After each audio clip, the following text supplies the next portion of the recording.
देखिए, हर साल की भांति इस साल भी हम लोग चक्रवर्ती सम्राट राष्ट्रवीर राजभर महाराजा सुहेलदेव राजभर जी का 1016वां जयंती मनाने का निर्णय पार्टी के राष्ट्रीय अध्यक्ष और समस्त पार्टी के पदाधिकारियों ने लेने का काम किया है।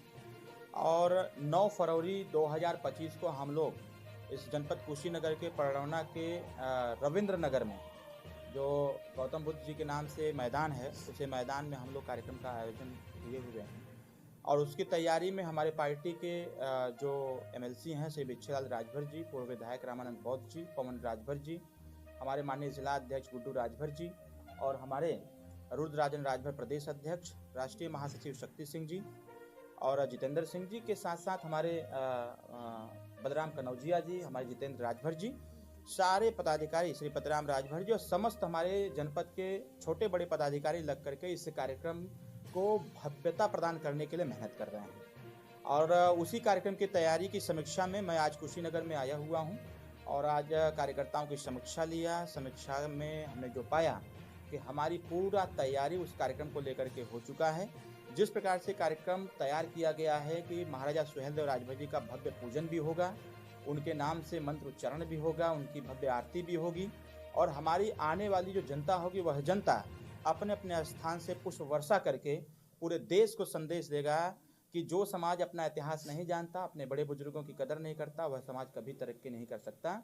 मंच से हम लोग अपने लोगों को यह संदेश देंगे कि जिसका इतिहास नहीं उसका विकास नहीं हो पाता है।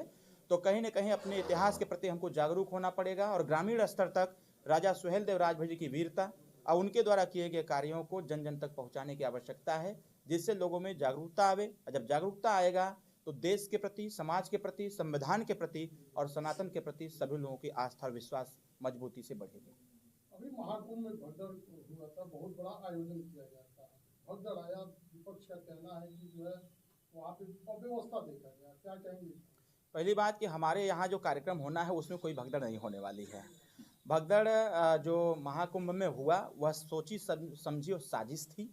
साजिश का शिकार महाकुंभ हुआ, जिसमें हताहत भी हुआ, जनहानि भी हुई और इससे थोड़ी सी सरकार को भी लोगों ने कटघरे में रखा।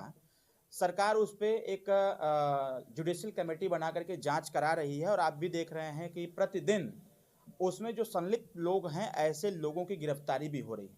कुछ पत्रकार साथी भी उसमें इन्वॉल्व थे, कुछ सोशल मीडिया जो संचालित करते थे वह भी उसके जिम्मेदार थे। जिन लोगों ने माहौल खराब करने का काम किया, सरकार ने उनके साथ कड़ाई से कानून का सहारा लेते हुए उसका पालन किया और ऐसे लोगों को गिरफ्तार करने का प्रयास भी किया। सबसे अच्छी बात है कि हताहत होने के बाद माननीय मुख्यमंत्री जी ने जितने लोगों की मृत्यु हुई सभी लोगों को 25-25 लाख रुपए का एक अनुदान देने का भी काम किया है। और जो लोग भी ऐसे भगदड़ को मचाने का काम किए, जो वहाँ के चश्मदीद गवाह थे, ऐसे लोगों का स्टेटमेंट लेकर के सरकार उन पर कठोर से कठोर कार्रवाई कर रही है। अखिलेश यादव का भी बयान आया था। देखिए, अखिलेश यादव के बयान को मैं बहुत ज़्यादा सीरियस नहीं लेता। सीरियस इसलिए नहीं लेता हूं क्योंकि अखिलेश यादव जी उस समय एक बयान दिए थे जब कुंभ चल रहा था। तो अखिलेश यादव जी ने कहा कि भाई कुंभ में वही लोग स्नान कर रहे हैं जो लोग पापी हैं, जो पाप किए हैं वो जा करके अपना पाप धुल रहे हैं। मैंने देखा कि 2 दिन बाद ही अखिलेश यादव जी ट्वीट करते हैं, ट्वीट करके यह लिखते हैं कि गंगा नदी में स्नान उन्होंने किया। फिर मेरा रिट्वीट हुआ, मेरा फिर ट्वीट हुआ, जवाब गया कि भाई आपने कौन सा पाप किया था। अखिलेश यादव जी कहे कि महाकुंभ में वही लोग जा रहे हैं जो अपने जीवन में पाप किए हैं, अपने पाप को धोने के लिए महाकुंभ में जा रहे हैं। तो अखिलेश यादव जी विगत दिनों 10-15 दिन पहले गए हुए थे, कहे मैंने 11 डुबकी लगाया। तो अखिलेश जी कौन से पाप किए थे?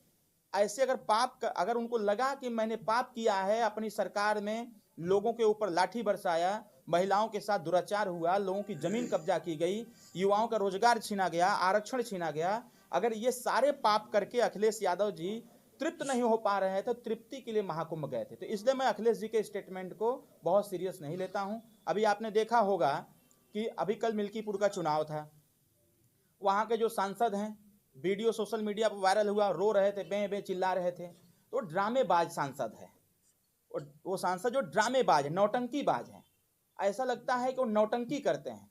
अभी जब चुनाव चला, चुनाव जीते, वो जीतने के बाद जब पूरा देश चाह रहा था कि आप अयोध्या से जीते हुए हैं तो अयोध्या की नगरी भगवान श्री राम की है, तो वहां का संबोधन ही जय श्री राम से चालू होता है। जब किसी पत्रकार साथी ने उनसे कहा कि क्या आप जय श्री राम बोल सकते हैं, तो क्या कतई नहीं बोल सकता। तो उन्होंने बोला जय संविधान बोल सकते हैं, तो चुप हो गए। न आप संविधान को मान रहे हो, न